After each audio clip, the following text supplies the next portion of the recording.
একটি গ্রামে এক গরিব কাঠুরিয়া তার স্ত্রী ও সন্তান নিয়ে বাস করত। হ্যাঁ গো, এবছরও কি ছেলেকে স্কুলে ভর্তি করবে না নাকি? সবাই তো স্কুলে ভর্তি হয়ে গেছে, ছোটরা তো ভর্তি করে দেওয়া দরকার। হ্যাঁ গো গিন্নি, আমি সবই জানি।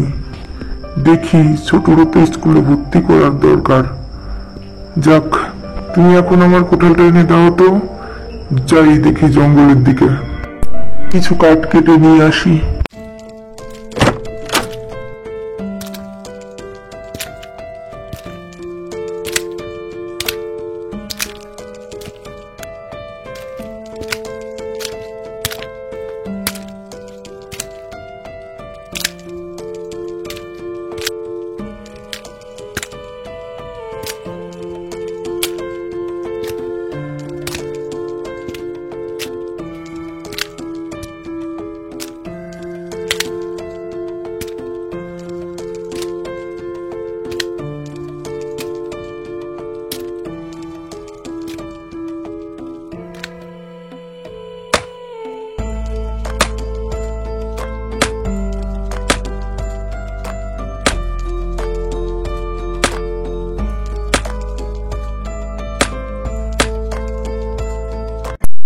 যাক, তবে হলো গাছ কাটাটা, এখন শুধু বাজারে নিয়ে বিক্রি করার পালা।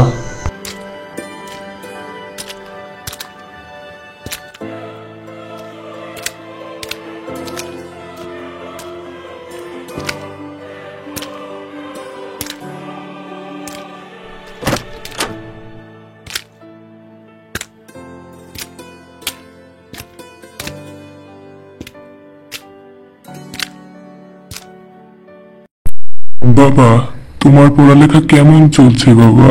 শুধু কি বাড়িতে পড়ালেখা করলেই হয় নাকি বাবা? সবাই তো স্কুলে গিয়ে পড়ালেখা করে। আমার বন্ধুরা জানো, ওরা বলে যে আমিরা নাকি অনেক গরিব, আমি কখনো স্কুলে যেতে পারবো না। সত্যি কি বাবা? আমি কি কখনো স্কুলে যেতে পারবো না? তুমি কি কখনো আমাকে স্কুলে ভর্তি করে দিবে না? কে বলেছে তোমাকে স্কুলে ভর্তি করে দিব না? অবশ্যই তোমাকে স্কুলে ভর্তি করে দিব।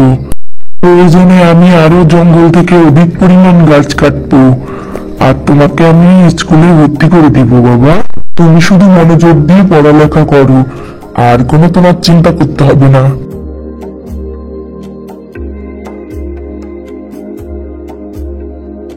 এই যে বাপ ছেলের গল্প যদি এখন শেষ হয়, তবে এখন খেয়ে নাও তো দেখি। হ্যাঁ গো গিন্নি, খুব খিদে পেয়েছে, দাও দেখি কিছু খেতে। জানো তো গিন্নি, একসময় টাকার অভাবে আমিও পড়ালেখা করতে পারিনি, আর আমি চাই না যে আমার ছেলেটার সাথেও তাই হোক। ভাবছি কাল থেকে আরো অধিক পরিমাণ গাছ কাটবো, তাতে যদি 2 টাকা বেশি আসে, ছোটকে তাড়াতাড়ি স্কুলে দিতে পারবো তাতে। তুমি ঠিকই বলেছ গো। এইভাবে না খেয়ে আমরা যেভাবে জীবনযাপন করছি, সেটা আমার সন্তানের জন্য কখনো না করতে হয়। তার জন্যই ওকে পড়ালেখা করতে হবে।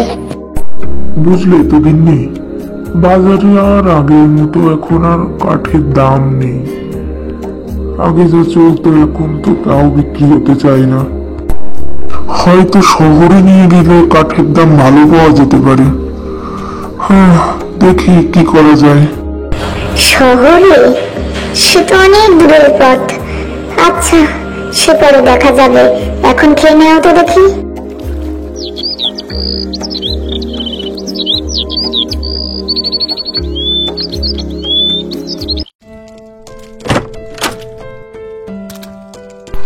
এর পরের দিন সকাল সকাল কাঠুরিয়া কাঠ কাটতে বেরিয়ে পড়ে।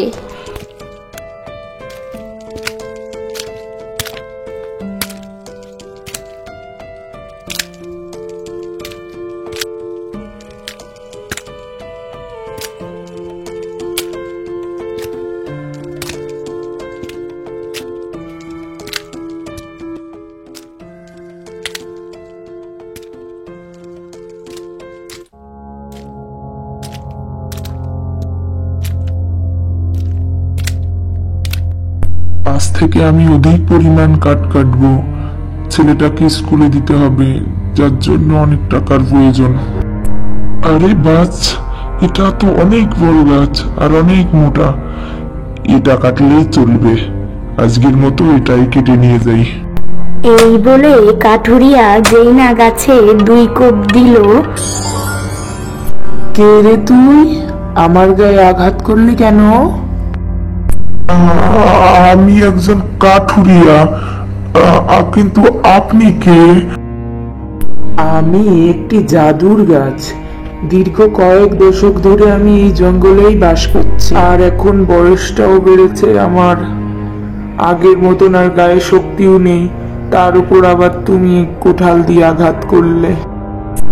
হে জাদু গাছ, আমার তো ভুল হয়ে গেছে, তুমি আমাকে ক্ষমা করো দয়া করে।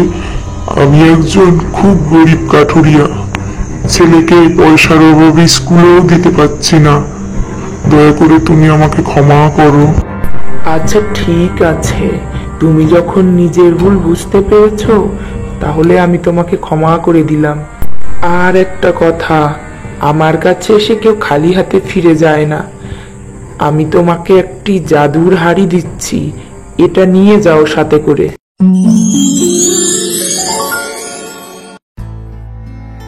জাদুর হাড়ি? এটা দিয়ে আমি কি করব? হে জাদু গাছ, দয়া করে আমাকে বলো। হে কাঠুরিয়া, যখন তুমি অর্থের অভাবে পড়বে তখন এই জাদুর হাড়ির কাছে চাইবে, এ তোমাকে তোমার প্রয়োজন অনুযায়ী ও তোমাকে অর্থ দান করবে।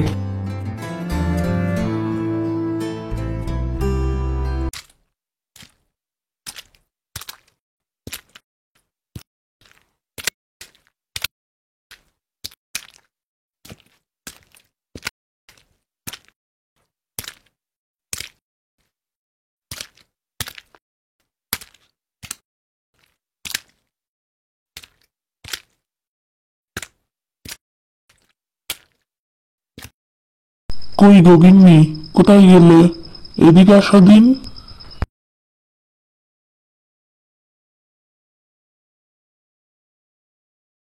কি গো, আজ হঠাৎ এত তাড়াতাড়ি চলে আসলে?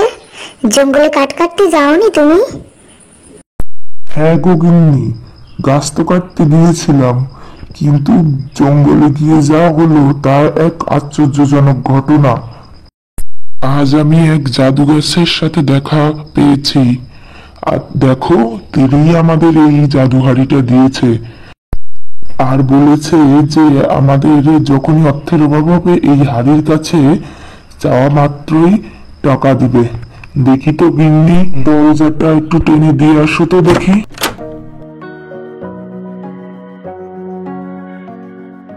আচ্ছা, নাও তো দেখি তোমার জাদুহারির কাছ থেকে সোনার মোহর, দেখি দেয় কিনা।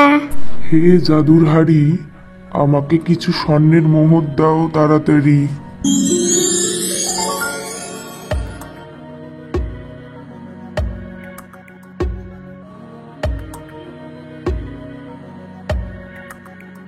হ্যাঁ গো, সত্যিই তো এটা জাদুহারি। যাক, এবার বুঝি আমাদের অভাবটা একটু বুঝবে। আর এদিকে জানলার ওপাশ থেকে পাশের বাড়ির রতন সব দেখে নেয়। ও জাদুর হাড়ি, যে করে হুকু টাকা আমাকে বাগাতেই হবে। এরপর কাঠুরিয়া নিজের কাজে বেরিয়ে পড়ে।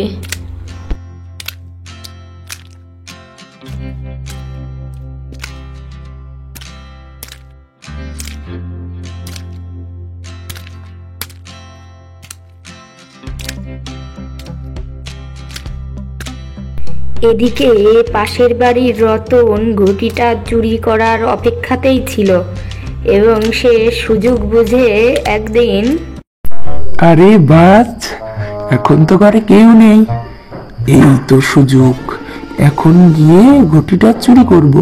আগে দরজাটা খুলে যাই তো, নিয়ে সটকে পড়বো।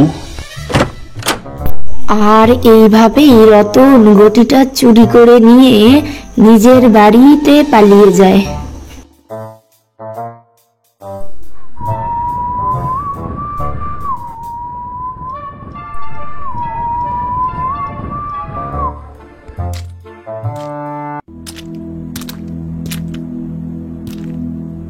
এই না, এখানেই তো ঘটিটা ছিল, কোথায় গেল? চুরি ছিল নাকি? দরজাটা তো খোলা দেখছি। হায় রে আমার পোড়া কপাল, আমি তিনাকে কি বলবো?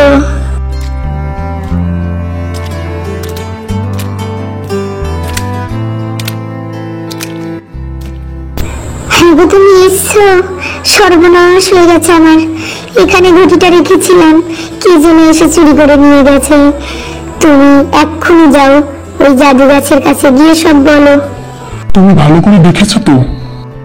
হ্যাঁ গো, আমি ভালো করেই দেখেছি, এখানেই রেখেছিলাম, আর দরজাটাও খোলা দেখছি। অবশ্যই চোরে নিয়েছে। তুমি এখনই যাও, ওই জাদু গাছের কাছে গিয়ে জিজ্ঞেস করে আসো এখন আমরা কি করব। আচ্ছা ঠিক আছে, আমি যাচ্ছি।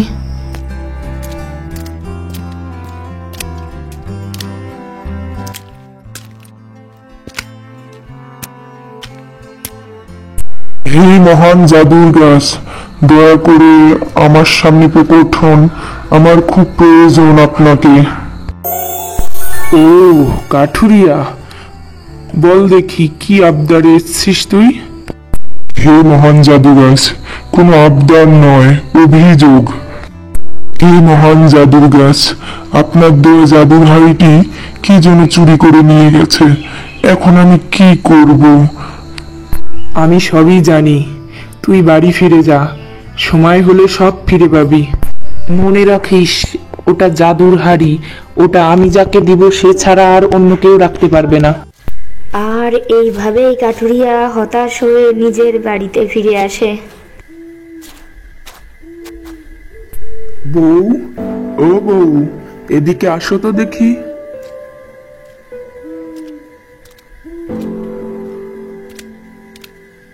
মরণ, এত ডাকাডাকি কিসের? কি হয়েছে? বলছি যে বউ, আমি একটি জাদুর হাড়ি কাঠুরিয়ার ঘর থেকে চুরি করে নিয়েছি, সেটা ওখানে রেখেছি, একটু এদিকে আনো তো। রোজ রোজ কোথা থেকে কি আনবে, আর আমার হয়েছে মরণ।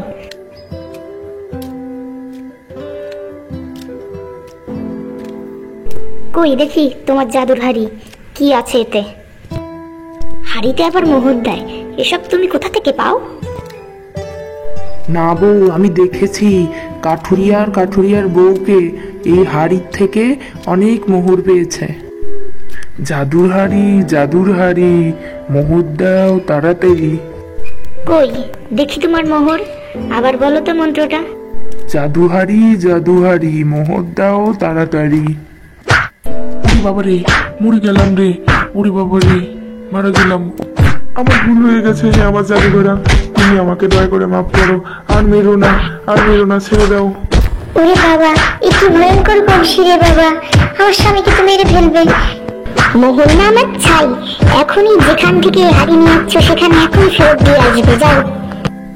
দরকার নেই আমার সোনার মোহরের, কালকে সকালে গিয়েই এই অপয়া ঘোড়াটা কাটুরিয়ার ঘরে দিয়ে আসবো।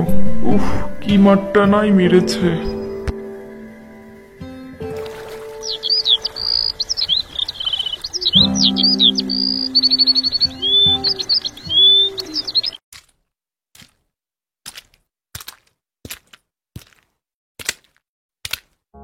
হে আমার কাঠুরিয়া ভাই, আমার ভুল হয়ে গেছে, আমি লোভে অন্ধ হয়ে তোমার এই ঘটিটা চুরি করেছিলাম, দয়া করে তুমি আমাকে ক্ষমা করো, আর এই নাও তোমার ঘটিটা। আর এইভাবেই কাঠুরিয়া তার নিজের জাদুঘটি ফিরে পেল।